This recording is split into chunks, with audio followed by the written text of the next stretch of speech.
Chers auditeurs, bonjour, ici Stéphane Cordier sur Radio Mieux-Être pour votre émission « Et si on en parlait ?» Aujourd'hui, nous avons la chance de recevoir le docteur Daniel Dufour. Bonjour. Bonjour. Alors, monsieur Dufour, vous êtes médecin à Genève, propriétaire de la clinique Vitamed. Vous pratiquez une médecine globale, c'est-à-dire que vous abordez l'humain dans sa globalité. Et vous êtes auteur de plusieurs livres très intéressants comme Les tremblements intérieurs, La blessure d'abandon, Les barrages inutiles, Le tumulte amoureux et Rebondir.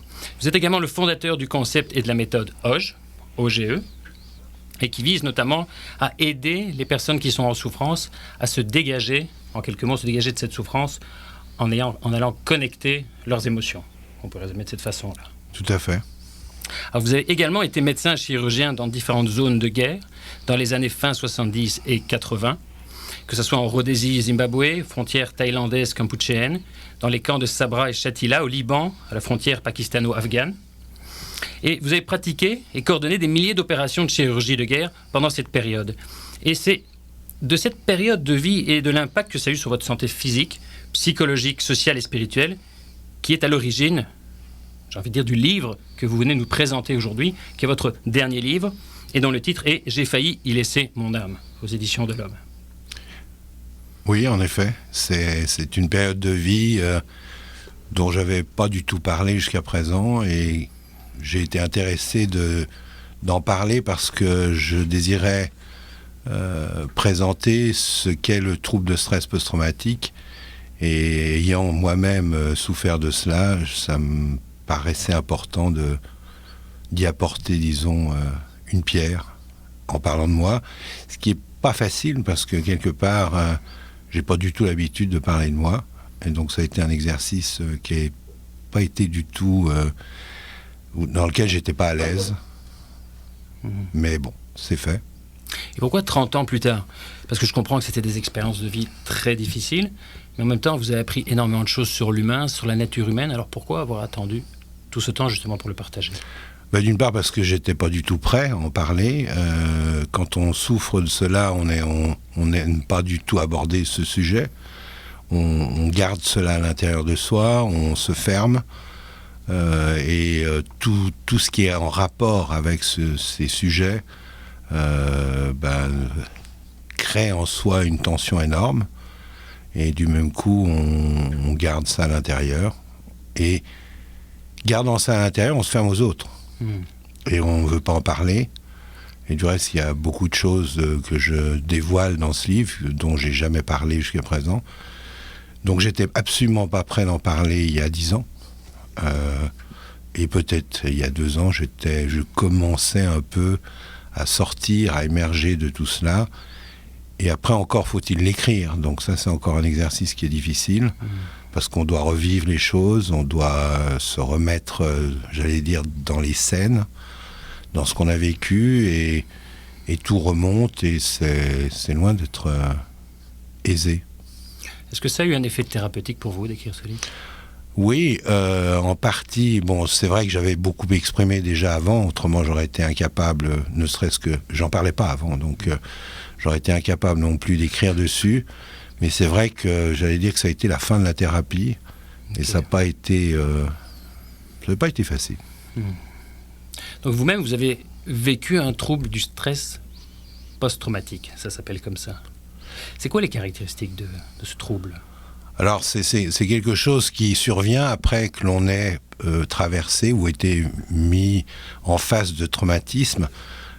Moi, ça a été plutôt la guerre, la chirurgie de guerre et tout, mais ça peut être un viol, ça peut être un abus, ça peut être toutes sortes de choses. Il y a même des gens qui souffrent de cela, qui sont des travailleurs sociaux, qui toute la journée entendent ce qui se passe chez les gens qui nous accueillent, des viols, etc. Donc ça peut aussi être, comme vous dites, quelqu'un qui entend le récit d'une autre personne. Absolument. Et qui est sur le choc d'entendre ça. Exactement. Il y a des gens, par exemple, si on prend les derniers attentats qu'il y a eu à Paris, il y a des gens qui n'ont pas été au Bataclan, qui n'ont pas été dans ces lieux-là, mais qui ont vécu indirectement ce traumatisme et qui peuvent souffrir de cela. Mais ça ne veut pas dire non plus que lorsqu'on est forcément exposé à un traumatisme, on va développer ça. Mais c'est évident que Moi, j'ai vécu pendant 8 ans ce genre de traumatisme. Au bout d'un moment, les choses s'accumulent et tout. Et ce qui est intéressant, entre guillemets, c'est que, en fait, tout est ressorti 8 ans après, quand je me suis retrouvé un peu au calme, à Londres, en train de faire des études de médecine tropicale. Et c'est là où les scènes sont montées. À travers des flashbacks. À travers des flashbacks. Et c'est là où je me suis rendu compte qu'il y avait quelque chose qui n'allait pas. Mais à ce moment-là, il y a 30 ans, le trouble de stress post-traumatique n'existait pas, ou très peu. On en parlait vaguement pour les vétérans de la guerre du Vietnam. Et moi, je me suis demandé si je ne devenais pas fou. Alors, pour revenir à votre question initiale, on s'enferme, on garde ça à l'intérieur. Donc, les caractéristiques d'un trouble de stress post-traumatique. On a des reviviscences, il y a des choses qui remontent, on peut avoir des cauchemars la nuit, on repense constamment à des scènes qui reviennent, sans même qu'on veuille mais un simple bruit peut évoquer ce qu'on a vécu à un moment donné, ou une odeur peut évoquer, et donc les scènes remontent. Et puis on se ferme, c'est-à-dire qu'on se blinde, on se protège, on ne parle pas. À partir du moment où on ne parle pas, bien évidemment qu'on a aussi des troubles de l'humeur qui peuvent venir, c'est-à-dire qu'on va se fermer aux gens qu'on aime. On ne veut pas les inquiéter, donc on va garder ça pour soi. Et du même coup, toute une série de symptômes et de troubles peuvent se développer. Et on change. Les personnes autour de vous se posent la question de savoir ce qui se passe. Vous ne leur répondez pas. Ça crée évidemment des dissensions au niveau familial. Dans l'incapacité d'expliquer ce qui se passe finalement. Oui, et puis de parler de ça, c'est faire remonter des choses, et du même coup, on évite. Et puis en plus, on se sent incompris. On se dit, mais de toute façon, personne ne va pouvoir comprendre ce dont je parle, puisqu'on ne l'a pas vécu. Et puis, au bout d'un moment, les gens, même si on en parle, ils vont dire, bon, écoute, ça suffit, maintenant, est-ce qu'on peut passer à autre chose ? Et donc, toutes les personnes qui souffrent de ça, très souvent, se referment sur elles-mêmes. Et évidemment, après ça, il y a tout ce qu'on appellera les troubles comorbides, c'est-à-dire que ça peut aller jusqu'à des suicides, ça peut aller jusqu'à des dépendances importantes à l'alcool, à la drogue et autres. Pour ne pas se sentir. Pour essayer de fuir. Et vous, c'était des flashbacks, on va en parler après, mais c'était des flashbacks de situations horribles ou de visions... C'est des flashbacks de... Quand moi j'ai fait de la chirurgie de guerre, c'est dans la chirurgie de guerre, on fait ce qu'on appelle le triage. Triage chirurgical, c'est-à-dire quand on a 200 blessés, on va prendre ces 200 blessés, on a 2-3 équipes chirurgicales derrière, donc on n'a pas la capacité qu'on a par exemple à Montréal ou ailleurs, avoir des hôpitaux qui peuvent maintenir les gens en vie, même s'ils sont grièvement blessés. Donc on a une catégorie de personnes que l'on va trier en disant ceux-là, de toute façon, ils ne vont pas pouvoir survivre, ou ils demandent un tel temps opératoire que de toute façon, pendant ce temps-là, on peut sauver 3 autres personnes. On va plutôt choisir les 3 autres personnes qu'on va mettre dans une catégorie autre. Qui ne seraient plus sauvables. Voilà. C'est ça. Donc ceux-ci vont être opérés, et puis il y a la 3e catégorie qui sont les blessés légers qui peuvent attendre. Et cette catégorie, donc la 2e, celle de ceux qu'on peut opérer, c'est de nouveau des états qui peuvent aller se dégrader assez vite. Donc c'est un triage qui se fait régulièrement et constamment avec des équipes qui opèrent derrière. Et le but, c'est de sauver le plus grand nombre de personnes possible. Donc on va condamner des gens qui pourraient peut-être être sauvés dans des villes ou dans des hôpitaux dans lesquels tous les moyens sont là. Et du même coup, évidemment, on a le droit de vie et de mort, j'allais dire, en tant que chirurgien, qui effectue le triage, parce que c'est souvent la personne qui est la plus expérimentée qui effectue le triage et qui ne va pas opérer. Est-ce que vous êtes déjà posé la question, j'imagine à un moment donné, qui je suis moi pour pouvoir décider qu'un tel va vivre et qu'un tel ne va pas vivre ? Vous ne la posez pas sur le moment, parce que vous faites votre travail, et puis votre travail vous plaît. Il faut bien le reconnaître, c'est quelque chose où il y a beaucoup d'adrénaline. Par contre, après, oui. Mais après, vous ne la posez pas en disant qui je suis pour ça. Vous vous culpabilisez en disant j'aurais dû en sauver beaucoup plus, j'aurais pu faire mieux, on aurait pu en sauver 15 de plus. Et puis, et on recommence. Et puis, ça peut durer des années comme ça. Puis, le jour où le moment où on s'arrête, c'est là où tout remonte. à ce moment-là. Ouais. Quand on n'est plus dans le stress permanent. Oui, plus sous l'adrénaline, tout d'un coup, tout repose. En tout cas, ça a été mon expérience personnelle. Tout d'un coup, les choses se sont calmées. Puis j'étais au calme à Londres, et c'est là où tout est remonté. Avec une énorme culpabilité. Vous avez l'impression d'avoir failli à votre devoir, alors que logiquement et rationnellement, vous savez que vous avez fait le mieux. Mais bien entendu, vous dites toujours, j'aurais dû sauver tout le monde. C'est ça. Est-ce que j'ai fait le bon choix ? Voilà, alors après on part avec le petit vélo, puis on se pose la question de savoir est-ce que j'aurais pu, est-ce que j'aurais dû, puis là le petit vélo il nous emmène dans des choses extraordinaires. Le mental il va nous faire culpabiliser, il va nous remettre dans le passé, essayer de nous le faire revivre, et puis ce qu'on appelle revivre le traumatisme, et ça c'est un des symptômes importants du trouble de stress post-traumatique. On essaye de revivre, puis on dit qu'on aurait pu, on aurait dû, il aurait fallu. Puis souvent on est aidé par les autres, qui disent, qui viennent critiquer, qui viennent donner des conseils a posteriori, ce qui est fortement énervant. Ce qui amplifie la torture. Et ce qui amplifie en effet la douleur profonde que l'on ressent. Je lisais votre livre avec beaucoup d'intérêt, il m'a beaucoup plu, et on dirait que vous étiez comme prédestiné à cette mission de vie, parce que j'ai lu dans votre livre qu'à 7 ans, vous saviez déjà que vous vouliez devenir médecin. Et j'ai lu aussi que vous avez comme compris plus tard pourquoi, parce que vous vouliez aider les personnes souffrantes et les servir avec chaleur et amour.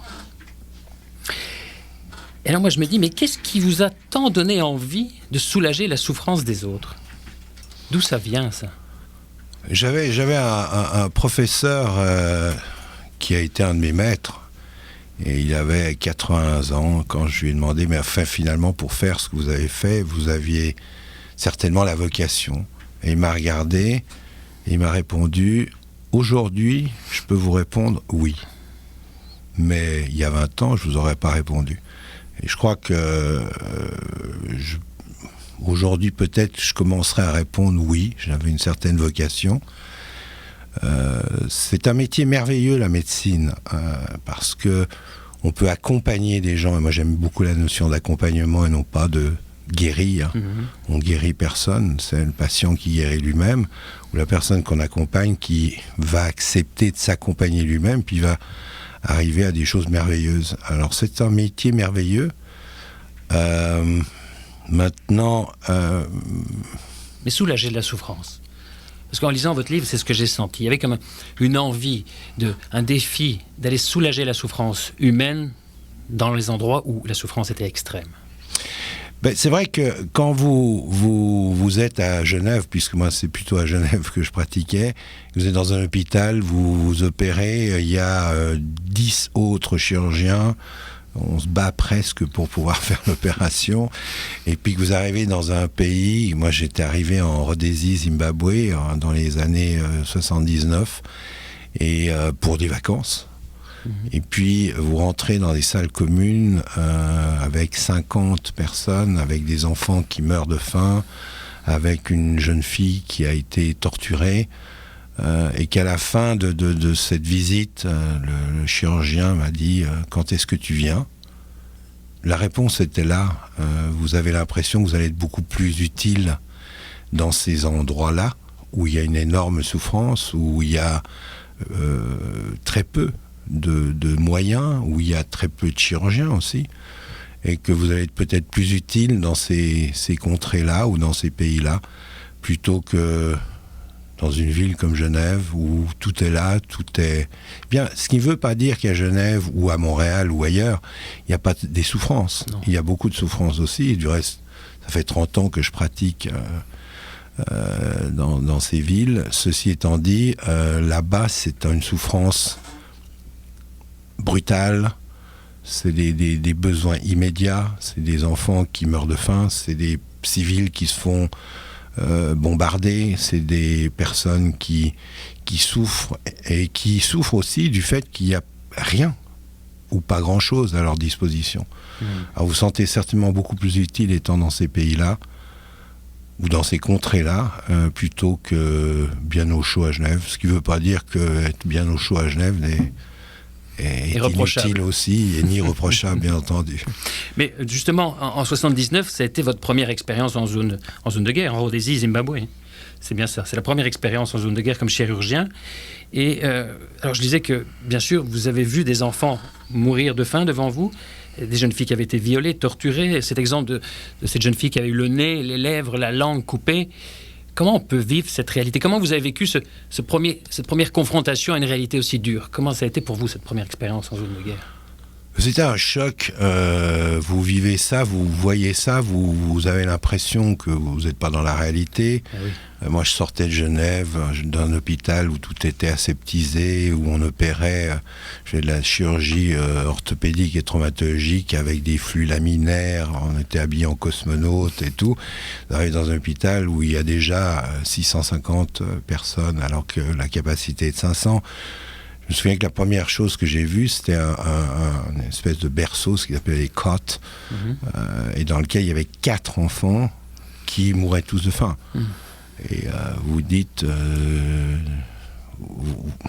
pas grand-chose. Vous regardez ça, vous avez envie de pleurer, vous avez envie de crier, en disant c'est pas possible. Puis après, en effet, je me suis retrouvé en face de cette jeune fille de 12 ans qui avait été torturée, et je comprenais pas ce qui lui arrivait. Et quand le chirurgien qui m'accompagnait m'a expliqué ce qui se passait, on vous parle de torture, une jeune fille de 12 ans à qui on a coupé le nez, la langue, les lèvres. Vous êtes complètement abasourdi et vous passez la journée comme ça. Et puis c'est après que les choses commencent à se mettre en place. On se dit mais comment est-ce possible? Est-ce que c'est possible que l'être humain soit aussi barbare, aussi nul, aussi violent? Chercher un sens. Puis finalement, aujourd'hui, je peux dire, il n'y a pas de sens. Il n'y a pas de sens. Il n'y a aucun sens à la guerre, il n'y a aucun sens à ce qui se passe dans le monde encore aujourd'hui. Parce que moi, je parle de choses qui sont passées il y a 30 ans. Mais si on regarde bien, l'Afghanistan, ça existe toujours. Le Liban, la Syrie, ça existe toujours. l'Iran, l'Irak, ça existe toujours. Il n'y a pas plus tard qu'il y a 3 jours, il y a eu un hôpital bombardé en Syrie. Il y en a eu un en Afghanistan. Je veux dire, on vit dans un monde où la guerre existe. C'est une réalité et toute guerre est sordide. De par le fait que vous avez des civils qui souffrent et puis des enfants. Et alors moi, ça, les enfants, je ne me suis pas encore fait à l'idée, malgré le fait que ça fait depuis un nombre d'années que j'ai été témoin de ça et que ça continue. Pour moi, c'est insupportable.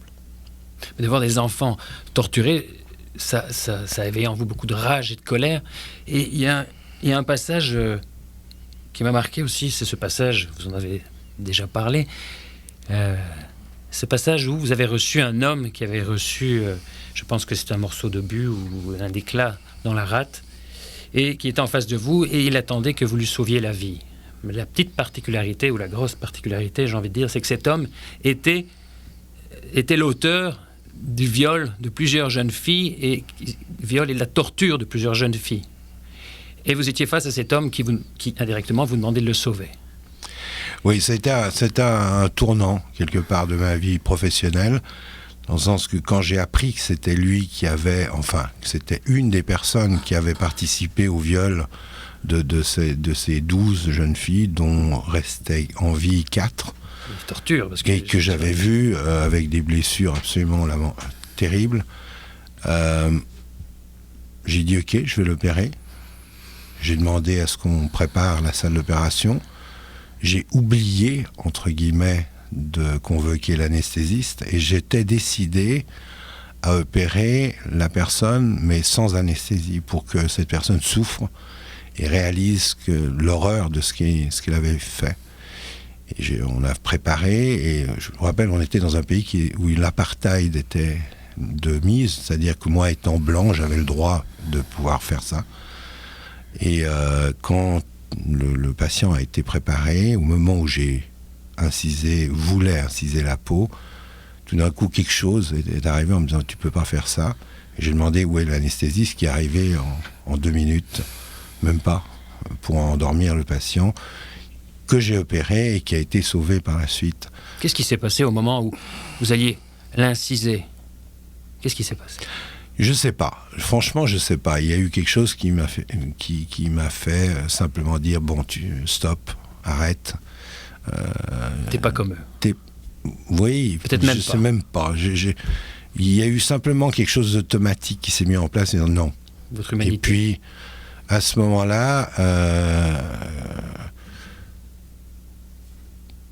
je ne sais pas encore aujourd'hui. Je sais une chose, c'est que c'est une chose qui était très importante dans ma vie parce qu'à partir de ce moment-là, je me suis dit que je n'étais pas un juge, je n'étais pas quelqu'un qui pouvait, qui avait le droit de vie et de mort sur les autres, et que si on est médecin, on fait son boulot, et puis c'est tout, et puis on ne se pose pas de questions. Et à partir de ce jour-là, j'ai décidé de ne plus m'en poser et de faire mon travail comme je devais le faire. Et finalement, cet épisode a été, je crois, on peut le juger évidemment de l'extérieur, on peut dire, mais enfin, quelle horreur ce que vous avez failli faire. J'accepterai tout jugement. Ceci étant dit, moi je sais aujourd'hui, c'est une chose, c'est que quand on est toubib, donc quand on est médecin ou chirurgien, on doit se garder de juger, de jugement de valeur, de jugement de toutes sortes, et simplement faire son travail. Parce que ça peut aller très loin si on commence à juger. On peut se dire, mais à quoi ça me sert finalement d'aider quelqu'un à survivre alors que peut-être il va retourner à la guerre, il va peut-être retourner au combat, il va peut-être, je sais pas, continuer à faire ceci ou cela. On n'a pas le droit de se poser ce genre de questions. Je crois qu'il faut simplement faire son travail.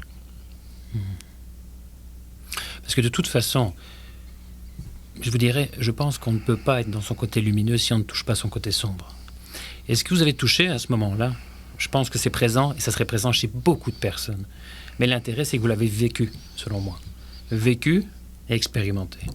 J'ai compris une chose, c'est qu'on peut être le plus civilisé possible. On a une âme de tueur quand on est dans des situations de guerre. On est capable, je crois, de torturer quand on a des proches qui sont prisonniers. La guerre ou les situations de guerre font d'hommes qui sont dits civilisés parfois des bêtes.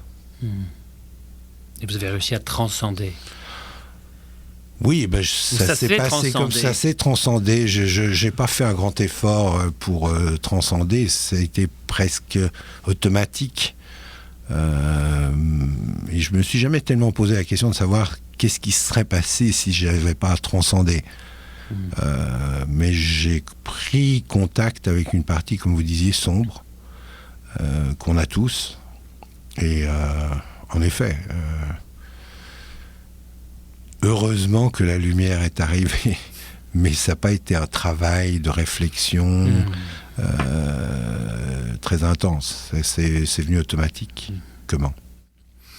Je voudrais savoir, est-ce qu'il y a un Daniel Dufour avant cette expérience et un Daniel Dufour après cette expérience ? Vous avez même dit que c'était un tournant. Est-ce que c'est ça que je dois comprendre ? Oui, j'ai décidé à ce moment-là, où ça s'est mis en place tout seul, que j'allais plus me poser de questions sur le bien fondé ou le mal fondé d'une opération ou bien d'un acte médical que je pouvais poser, et que toute personne finalement qui se présentait à moi avait droit à être accompagnée, à être traitée. Et ça, c'est venu très fort, et ça n'a pas changé depuis. Je crois qu'il est très difficile pour une personne qui est pas simplement dans l'humanitaire, mais je dirais dans la médecine tout court, de commencer à juger de la personne qui est en face. Tout être humain a son chemin et le but, et ça m'a accompagné après dans ma pratique plutôt civile, entre guillemets, de dire je ne vais pas juger, je ne vais pas non plus donner des ordonnances, je vais accompagner les gens dans le chemin qu'ils ont envie de suivre. Et mon boulot, c'est ça. C'est pas de diriger, c'est pas de juger, mais d'accompagner. J'adore ce mot accompagnement. Je pense que c'est un très beau mot qui veut bien dire ce qu'il veut dire. On marche avec, on chemine avec, et non pas on dirige. Il y a trop de médecins qui, à mes yeux, sont dans la directive, dans ça c'est bien, ça c'est pas bien. Donc à l'inverse de Hoge. Exactement, qui sont dans l'ego, en fait, en effet. Dans votre livre aussi, vous parlez beaucoup des yeux et des regards que vous avez croisés. Et vous dédiez notamment votre livre à vos enfants, à vos amis, mais, et je vous cite dans la dédicace, à tous ces enfants dont le regard a croisé le mien et qui m'ont transformé à jamais. Qu'est-ce que vous avez voulu dire en précisant ça? Je dirais que quand on est dans un temps de guerre, il y a les adultes, puis il y a les enfants. Les adultes, quelque part, ils sont plus ou moins responsables de ce qui se passe.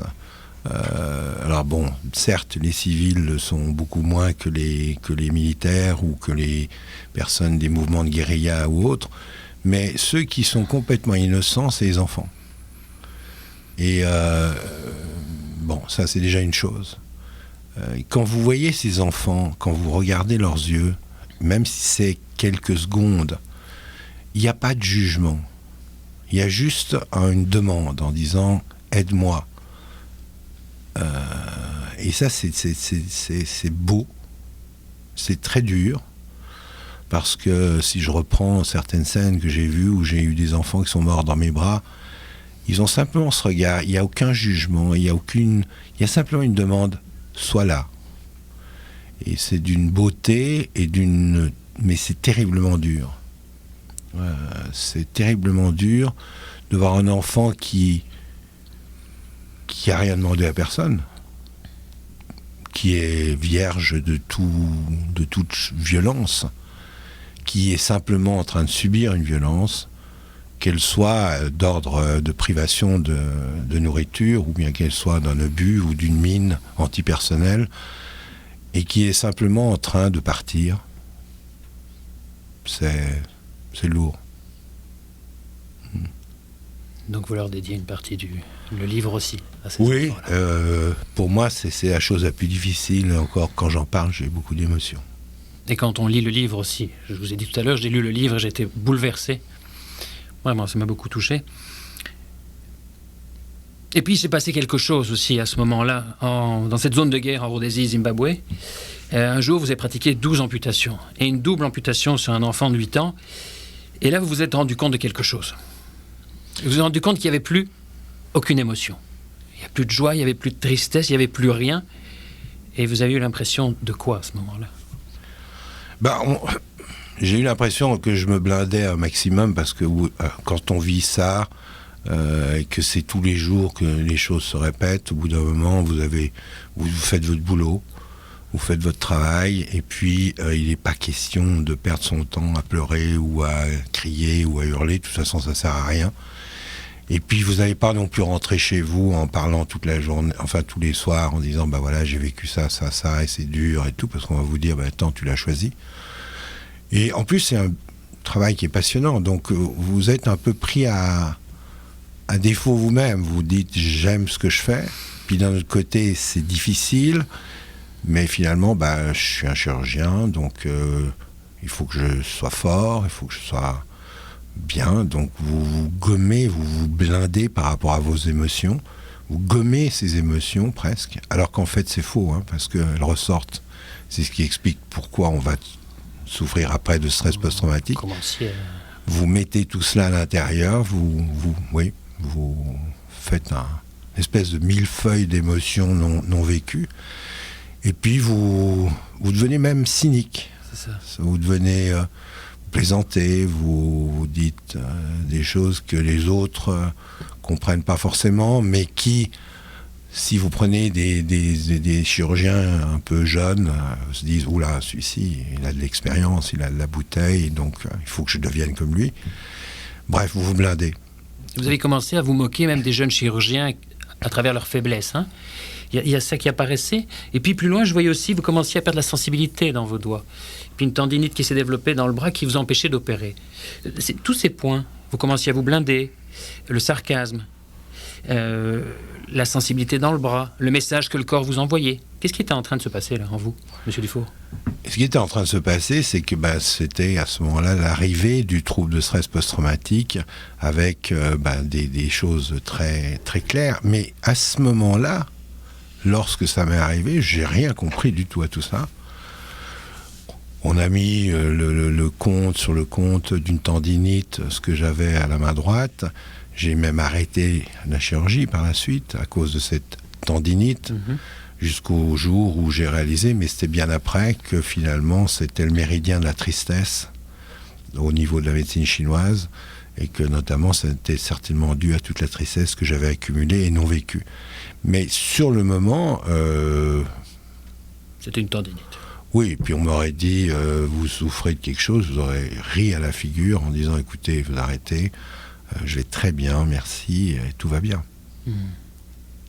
Donc je suis complètement passé à côté, et c'est là où j'aurais aujourd'hui un certain reproche à faire en disant, je crois que si aujourd'hui on disait aux chirurgiens, mais aussi aux travailleurs sociaux, mais aussi aux urgentistes, mais aux pompiers, aux policiers, vous savez, ça existe, ce trouble de stress post-traumatique, et c'est pas parce que vous verrez certains signes que vous êtes faible, au contraire, et si on le dépiste le plus vite possible, vous souffrirez le moins possible.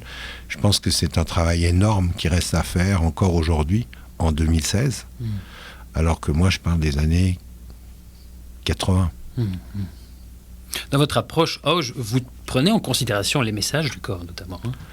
Oui, mais la méthode Auge, je l'ai entre guillemets découverte. Mais en fait, j'ai découvert à la fin. Du reste, c'était quelque chose d'assez intéressant. Quand j'ai posé les derniers mots de mon livre, j'ai failli laisser mon âme. Je me suis rendu compte que si j'avais créé Auge, c'était peut-être aussi pour moi. Et que c'était la meilleure façon que j'avais eue à m'aider à guérir de ce trouble. Mais, alors oui, pendant des années, j'accompagnais des patients, depuis que j'avais terminé toute la partie humanitaire. Quand j'ai ouvert mon cabinet, j'ai accompagné des patients en leur disant « Mais qu'est-ce que votre corps essaie de vous dire ?» Vous savez qu'on est toujours les cordonniers les plus mal chaussés, et que moi-même, je ne me posais pas tellement de ces questions-là. Puis c'est petit à petit, en accompagnant des patients à découvrir de quoi ils souffraient, où moi, je me suis posé des questions aussi sur moi-même, et que j'ai commencé à exprimer. Puis c'est comme ça que j'ai commencé mon travail de guérison. Votre propre travail de guérison. Voilà. Il y a également des choses très spirituelles que vous avez vécues là-bas. Vous dites que vous avez rencontré des gens qui sont passés par des souffrances extrêmes et qui avaient réussi à survivre. Et une chose qui vous a beaucoup marqué, c'était leur capacité à vivre totalement dans le moment présent. Je pense à un ami à vous, Paul. Mais qu'est-ce que vous avez compris par rapport à ça? Ce moment présent que vous sentiez chez ces personnes qui étaient passées par des expériences intenses et qui arrivaient encore à se tenir droit et à voir la beauté autour d'eux. Qu'est-ce que vous avez compris? Sur le moment, très franchement parlant, pas grand-chose. J'étais très étonné de voir que des personnes qui avaient traversé, là on parle de personnes qui avaient traversé notamment toute l'ère des Khmers rouges, avec tout de même presque 1,5 million de personnes qui ont été tuées par cela, arrivaient encore à sourire, arrivaient encore à être là. Et ça m'a étonné. Et puis, je me suis rendu compte qu'en effet, c'était parce qu'ils avaient cette capacité à vivre dans le moment présent. D'un autre côté, c'est vrai que quand on est sous les bombes, ou dans un abri, ou ailleurs, et ça m'est arrivé aussi, on est dans le moment présent. On n'a pas la possibilité d'être dans le futur, parce qu'à ce moment-là, on part dans les paniques et tout, ou dans le passé, donc on vit le moment présent. Alors ça paraît presque naturel, et puis finalement on se rend compte que c'est quelque chose de fantastique, c'est une force énorme qu'on a tous en nous, c'est de pouvoir vivre ce moment présent, d'être dans ce moment présent, et ça c'est le départ de toute vie. Mais alors aujourd'hui, assis ici, dans un studio à Montréal, ça paraît un peu simple de dire bah oui, c'est évident que le seul moment dans lequel on vit, c'est le moment présent. Mais regardons nous-mêmes la difficulté qu'on a à le faire.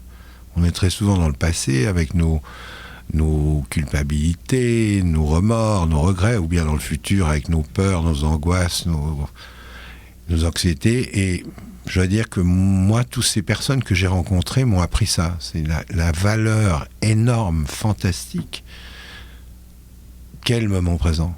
Absolument. Daniel, tu nous parlais des zones de guerre où tu as été et de l'impact que ça a eu sur toi. Beaucoup de souffrance. En 82, tu as été dans les camps de Sabra et Shatila, tu as vu des horreurs innommables. Mais malgré tout, tu as remis ça, si je peux me permettre. Après, tu es parti dans une autre zone de guerre, à la frontière pakistano-afghane en 82, puis ensuite au Liban, puis en Iran en 84, en Éthiopie 84-85, puis au Kurdistan. Et tout en lisant ton livre, j'avais une question qui me revenait. Je comprends que se sentir utile, c'est un moteur important pour toi et pour tout le monde. Mais pourquoi y avait-il encore cette envie d'être confronté, encore et encore, malgré toute cette souffrance que ça générait en toi aussi, d'être encore et encore confronté à la souffrance humaine? Qu'est-ce qui te poussait malgré tout en sentant l'impact que ça avait sur toi? Est-ce que... Oui, je comprends la question et je me la suis posée quand j'ai écrit le livre, en fait. Je me suis dit, mais pourquoi cette espèce de retour? Mais je crois qu'il faut comprendre une chose, c'est que on est sous adrénaline. Okay. Et l'adrénaline, c'est une drogue. En tant que chirurgien, on est sous adrénaline. Après, moi, j'ai arrêté la chirurgie parce que j'avais ce problème au bras droit, comme on en a parlé tout à l'heure. Et on a besoin, moi, j'ai besoin d'adrénaline. Je ne suis pas un contemplatif du tout. Et c'est une espèce de drogue. On vit dans l'actualité totale. On est dans le cœur de l'action. Quand vous rentrez, après, les retours sont difficiles parce que vous vous retrouvez confronté à la vie. Moi, je rentrais et puis je retrouvais ma femme, mes enfants, les problèmes quotidiens que l'on a lorsqu'on vit une vie tranquille. Et vous ennuyez aussi. Donc, vous avez envie de repartir. Et c'est une espèce de drogue, donc on repart et puis on se sent pas forcément compris quand on revient, on se sent pas du tout écouté, en plus on est fermé sur soi-même, donc évidemment fermé sur les autres. Vous revenez de pays dont on parle dans l'actualité, mais on en parle d'une façon un peu biaisée, il faut bien le comprendre aussi. Donc vous avez des gens qui vous expliquent ce que vous avez vécu parce qu'ils ont vu ça à la télévision. Et il se trouve que ce qu'ils vous expliquent n'est pas du tout finalement ou très partiellement la réalité. Donc vous avez un peu envie de repartir. C'est un peu une fuite, mais c'est aussi l'adrénaline. Moi je me suis posé la question. Oui. Et ce qui m'est venu, j'y voyais comme une recherche spirituelle. Parce qu'on parlait du moment présent. Et je pouvais vous imaginer face aux situations de triage ou un blessé qui arrive qu'il faut opérer, on est totalement dans le moment présent. Et ça, j'y vois une connexion à quelque chose qui est plus grand que soi. Ça, c'est la première chose. Et la deuxième chose, c'est de plonger dans une authenticité de toute pureté. Même si c'est extrêmement dur, c'est au-delà de toutes les superficialités que le mental peut créer. Ça, c'est ce qui m'est venu en lisant votre livre. Est-ce que ça fait du sens pour vous? Oui, aujourd'hui, oui. Aujourd'hui, tout à fait. Vous m'auriez dit ça sur le moment, je crois que j'aurais beaucoup ri en disant oui, tout à fait. Mais oui, aujourd'hui, oui, il y avait certainement une recherche de quelque chose d'absolu. Mais c'est aujourd'hui que je peux le dire, et de spirituel, si vous voulez. Mais à ce moment-là, non, j'aurais pas acquiescé à ce que vous... Pas conscience, je crois qu'on est là dans quelque chose de l'action et qui... en tout cas, c'est comme ça que moi je l'ai vécu. Mais certainement, je veux dire, aujourd'hui, je peux dire que j'avais soif de quelque chose de pur. C'était un appel. Et bizarrement parlant, être confronté à des situations difficiles comme ça, on ne trouve pas la pureté, mais je sais pas. J'ai beaucoup de peine aujourd'hui encore à pouvoir dire c'est pour cette raison-là que je suis reparti et reparti. Mais c'est ça qui était là. Mais c'était là, et c'est ce que j'ai vécu. Et autant pendant des années, je l'ai caché, je l'ai remâché, je l'ai j'ai beaucoup culpabilisé aussi en me disant que j'avais pas été bon, que j'avais failli à mon devoir, etc. Autant aujourd'hui, je commence, peut-être après avoir écrit ce livre, à me dire que finalement, ce parcours n'était pas si médiocre que cela, et que c'était peut-être un beau parcours même. Et puis en 88, une amie à vous parle de la clinique Vitamed, à Genève, qui pratique une médecine douce et qui recherche un médecin généraliste. Et alors, j'ai lu dans votre livre que vous étiez intrigué par cette médecine douce. Vous qui étiez dans les zones de guerre, le mot douce et médecine, c'était comme un petit peu étrange, probablement. Mais cette clinique, vous avez accepté le poste parce que cette clinique avait une vision globale de l'humain, une approche globale. Et ça, c'est quelque chose qui vous parlait beaucoup. On pouvait prendre le temps de recevoir le client ou le patient pour l'accompagner, justement. Quelque chose un aspect qui est très important pour vous. Et vous allez alors fonder en 88 une clinique anti-stress avec le propriétaire de la clinique en question. Mais au même moment, vous commenciez, si j'ai bien compris, à revivre de plus en plus de flashbacks des atrocités que vous aviez vues dans les zones de guerre. Alors, je voudrais savoir, qu'est-ce que vous aviez compris sur ces flashbacks? Pourquoi ça revenait? Qu'est-ce que le psychisme essayait de faire à travers ça? Et les émotions qui étaient reliées à ça, qu'est-ce que vous avez compris à ce moment-là sur tout ça? Rien. Rien, sur le coup. Pour être très honnête, j'ai rien compris du tout. Je me demandais si je ne devenais pas fou. Je me demandais si... Et ça, c'est un trait commun qu'ont tous les gens qui souffrent de troubles de stress post-traumatique. Ils ont tous l'impression qu'ils deviennent fous, donc ils en parlent encore moins.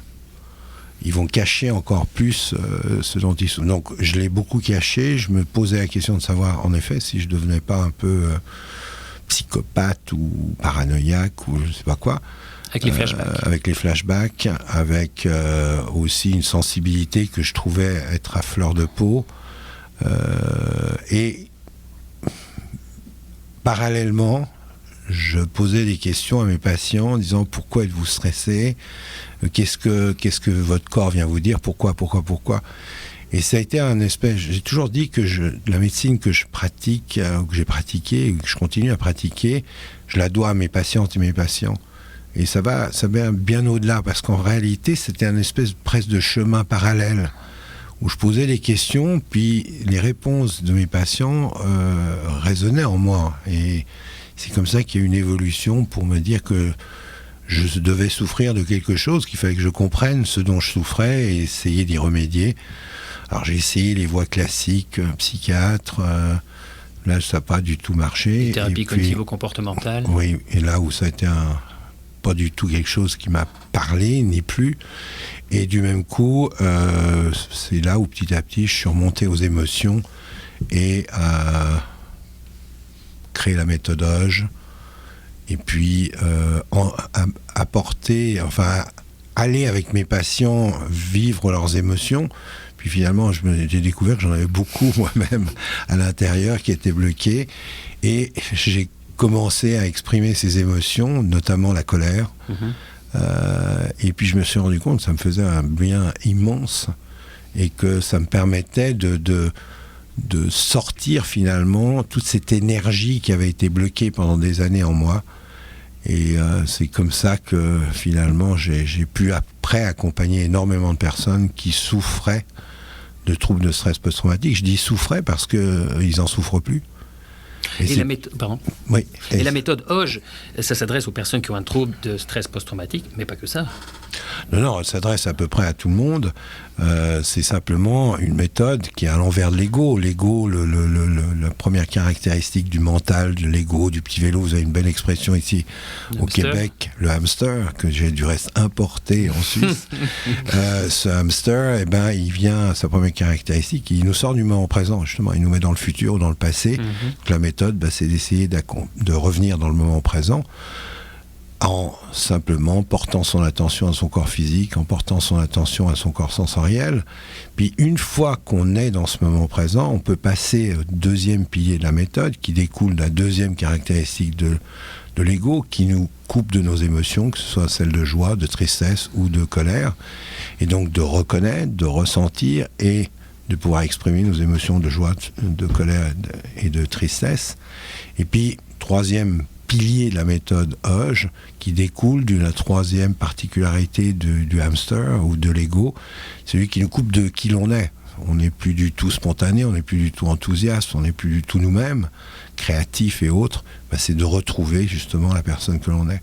Mais ça passe par ce premier pilier qui est d'éteindre le mental pour connecter afin les de émotions. connecter à nos émotions et à la personne que l'on est. Et donc, vous recevez des patients et vous accompagnez des patients en Suisse actuellement, personnellement, mais vous formez des gens à la méthode Hoge un peu partout dans le monde. Voilà, là, il y a des gens, il y a toute une équipe ici au Québec qui est tout à fait remarquable, qui participe à des stages, à des séminaires que l'on organise de façon régulière. Il y a des formations aussi que je donne ici au Québec, mais il y en a en Allemagne, il y en a en Suisse, il y en a en France.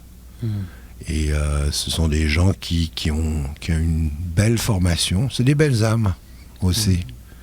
Et dont le rôle n'est pas de diriger, mais de nouveau, c'est toute la notion d'accompagnement, de façon à ce que les gens puissent retrouver leur propre autonomie. Ça, c'est la base du concept Hoge. Et ça, j'y tiens énormément. C'est un accompagnement d'une personne ou d'un groupe de personnes, parce que ça peut s'adresser aussi à un groupe de personnes, afin que les personnes retrouvent leur autonomie. Le mot autonomie, finalement, quand on est autonome, on est guéri. Quand on est en perte d'autonomie, on est en souffrance. D'où l'intérêt de l'accompagnement, parce qu'il y a la notion de responsabiliser l'autre et de le rendre autonome. Absolument. On m'a souvent reproché du reste de dire, oui, mais si on souffre de quelque chose, vous nous reprochez de souffrir de cela. Je dis, mais si on vous dit cela, là, c'est une énorme preuve d'amour, parce que ça veut dire aussi que le corollaire, c'est que vous avez la capacité de vous guérir et de redevenir autonome. Et je crois que ça, c'est un beau message d'amour. Absolument.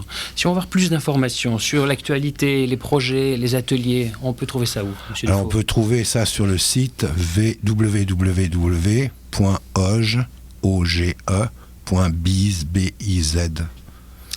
Merci beaucoup, Daniel.